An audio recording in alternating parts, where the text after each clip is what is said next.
My name is Keuroghlian-Eaton, and 2 decades ago I was born on this day, and I feel like it's time for a good recap of what I've done in my life. So let's start off. I was born in the second biggest city in the world, which is São Paulo, Brazil. And I didn't really spend much time there because my mom hated São Paulo, so I lived in the outskirts cities, which means I got to spend a lot of time in the Atlantic forest, which is not that big anymore, by the way. It's like that big. The reason why I was in the Atlantic forest so often was because both my parents are field biologists, and to this day I am thankful for that. My mom would study peccaries, and my dad study aquatic animals, which I didn't really draw right there for some reason. But that meant that I got to spend a lot of my time in the Atlantic forest, which I am thankful so much for to this day. The oldest memory I have is of, well, my dog, Benji, who passed away unfortunately a few years ago, but he lived to an old age because he was born on my bed when I was 3. His mom, Lily, which is another great dog, I actually do remember her, gave birth to all the puppies on my bed, and my parents had to trick her to steal all the puppies away from my bed so I could actually use my bed. Thanks, Mom and Dad. The first small city or village, because it had about this many blocks actually, was Lupercio, a small village on the outside of São Paulo. And yeah, come on, Sean, draw a street. Okay, good, all right. And I think one of my first memories was that I had this preschool and my mom took me there, and I really didn't want to go to school, so I actually ran away from my mom and ran away back to my house. And when I got to my house, my dad was like, "Why the hell are you here? Where's your mom?" And I got in trouble, and I was like, "Oh, I didn't really think this through." The second city I lived in was Gallia, another city on the outskirts of São Paulo, which is actually a bit bigger. It had about 400 people. It was there that I actually made my first ever best friend. His name was Vitor. And I remember that I had this huge backyard that had so many fruit trees like orange and mexerica.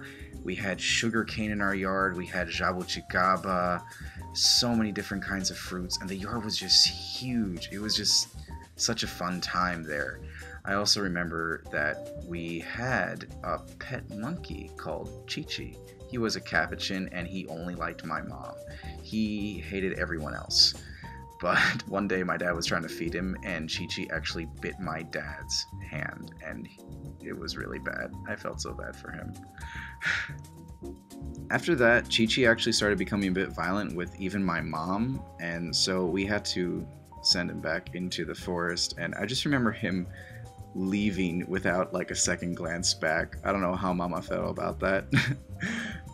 Besides the evil capuchin, we also had very good pets, which were not well drawn right here, Sean. I had 2 parrots, which were Einstein and Charlie. We still have them, they're fantastic. We had 2 dogs at the time and a cat. I've always been around animals, and I think this is definitely one of the reasons why I love animals so much. Our 2 dogs and our cats died that year simply of old age, but we still had Benji. However, we did get a new member of the family, which was my baby sister that year, Clara. That year, however, I was leaving Gallia, and I did leave my first best friend, Vitor. My mom began working in the Pantanal in Mato Grosso do Sul, which is right about there. So we were moving from São Paulo to Campo Grande, which is where I spent most of my life, really. We traveled all the way from Sean. That is a really exaggerated route. What the It was this move that I think really did the biggest shaping of my personality and who I am today, and especially the Pantanal, the largest wetlands in the world, which is such a beautiful place and where I spent a lot of my time due to my parents' work. It is there that I found out that I have a love for herpetology, snakes especially, because I worked under herpetologists. I was always helping volunteers out that were way older than me. I'm talking adults here. And I was just, a little 8-year-old, 9-year-old brat, showing them around. I always loved my parents' biology and field work, and I was always identifying species and seeds. And I probably wasn't right most of the time, but I still had a lot of fun. I learned so many skills in the Pantanal. One of them was horse riding, which I never even thought I would do, but I'm very glad I did it. I also learned how to use machetes, how to identify animal paw prints, how fresh they were. But the thing I most enjoyed was identifying animals and just their living places, their habits, everything overall, just like this really badly drawn Jabiru. Sean, stop. You've only seen like a billion of them. I mean, seriously, come on. Another thing I didn't realize was cool until I was older was the fact that I was bilingual. We spoke English at home and Portuguese everywhere else, so I was usually a translator for all the volunteers. It was during my time in the Pantanal that I realized that I did want to work with wildlife when I grew up. I just wasn't quite sure what though, because I wanted to have a job that, paid decently, but at the same time would, work with the environment. I just wasn't sure, but I knew that I was never going to be able to escape it. My first school in Campo Grande, I had a great time. I had 2 great friends. Well, I also had a bunch of other awesome friends too. But after that, I went on to middle school and I went to this new horrible school where I just hated. I had almost no friends and I was getting bad grades, not to mention I was held back 1 year. But then I moved to a new school and this school was huge. There was no way I wouldn't be able to make friends. It was called Don Bosco, 4,000 students. Right there, I made the best friends I have today. To this day, we are still all in contact with each other, and I just love them so much. They have shown so much support for me. They have lifted me up when I am down, and they have just changed me altogether and made me happy again. I started shooting videos in high school, mostly because I saw other people do it on YouTube, and they usually involved ridiculous people just dying immediately, usually. I was really into YouTube at that time, and I still am a YouTubeaholic. I mostly got really into all the different kinds of YouTubers that were around at the time, and like many other people, I just really wanted to be a famous YouTuber, but still haven't gotten to that point. However, despite the fact that I was having a lot of good new friends, I was still getting bad grades, even though I was held back the year before. And, this wasn't very good, but I was assuming that I just wouldn't go to college because I recently got into Aragon that year, and I saw that it was written by a 15-year-old, and I thought, hey, I could write a book, and it had like 40 pages.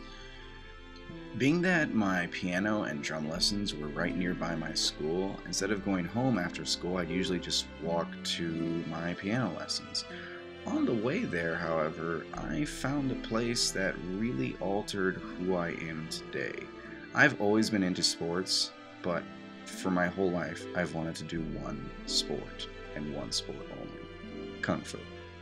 I found this small school/house for this old Chinese guy who was my master, and he could kick my ass so bad. It was also during high school that one of my friends, well, several of my friends actually, introduced me to one thing that really made me a bit of a nerd today, which is anime and manga. I loved the fact that I was introduced to that, and I went to my first anime convention. There, I met so many more friends that I have today, and I think these anime conventions really did shape me into the energetic person that I am today, because it was just so much fun. It was almost like dreams coming true. In my second year of high school, I did another thing that I've been wanting to do for a long time, which was grow my hair out. And first my friends made fun of it, but they were really accepting of it right afterwards. I'm so glad. Since all of our family was not in Brazil, every year for Christmas and New Year's, we would go to the United States and visit them there. For my mom's side, it was in New York, and for my dad's side, it was in Charlotte, which I didn't know what to draw for. Sorry. When it came about to my third year of high school, I had to start thinking about college. And I was 18, and I really wasn't sure what college I wanted to go to. I was artistic, I liked the environment, I wanted to write stories, I liked dancing, apparently. So I wasn't quite sure what I wanted to do with my life. It wasn't until we went to the United States on our yearly trip that a cousin of mine talked about a college in the Appalachian Mountains that she was attending. This college was really environmental. They had a farm, they had work crews, it was Sounded like a really interesting college, and I put all my eggs into one basket. It's Warren Wilson. At Warren Wilson, I learned how to freaking fire spin a staff and a sword. I had a flaming sword fight with this other girl, and not to mention I learned how to swing dance while fire spinning with another girl for a circus. This is my first semester, by the way. I also got into blacksmithing and almost joined the crew, but I didn't really get in. I'm still very glad I tried though, because, I mean seriously, I learned quite a bit of blacksmithing. Not to mention, I just joined acrobats this year, and not to mention, the other day I had 3 people standing on me, which was a lot of fun, and I'm actually kind of proud of that. I also just started a martial arts club with 3 other of my friends, and we're trying to teach martial arts. I'm still making videos, by the way, and I tell my stories through them right now, which I prefer as opposed to writing. And I do them with my friends here at Warren Wilson or back home in Brazil. Oh yeah, and I became a range captain for archery club. Academically, I'm doing so much better right now. I've been thinking of majoring in forestry and anthropology. I'm just happy right now. There's no question about it. People always ask me how I have such high energy. Personally, I don't think I have enough energy. I don't know what they're talking about, but I'm glad they think I'm energetic. Also, now that I've become 20, I vowed to make this video and not watch it until I am 30. Anyone else can watch it, friends from all over the world and family. But it's a reflection, and I'm gonna keep it as a time capsule on YouTube until I can watch it. Wherever I go in the future, I know that I have people that love me and I have my achievements to look back on. Know that I'll be doing okay.